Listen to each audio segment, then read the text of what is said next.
Le patrouilleur P400, il est long de 54,8 mètres pour 8 mètres de large et un déplacement de 480 tonnes en charge.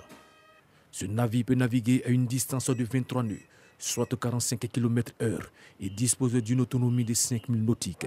Armé d'un canon de 40 mm Beaufort en plage avant et d'un canon de 20 mm en plage arrière et d'une mitrailleuse de 7,62 mm, il est mis en œuvre par un équipage de 25 marins. La Marine nationale vient donc de se doter de ce patrouilleur pour faire face aux menaces en mer.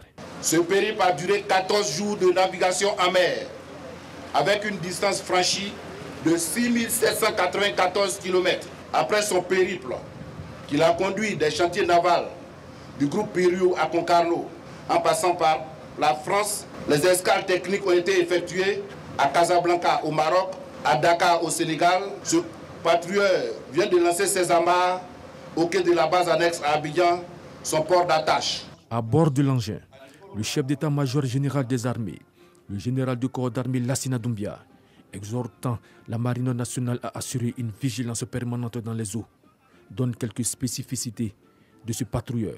Ce que ce patrouilleur hauturier va nous apporter, c'est d'abord la portée, un long rayon d'action, mais aussi et surtout une capacité à durer.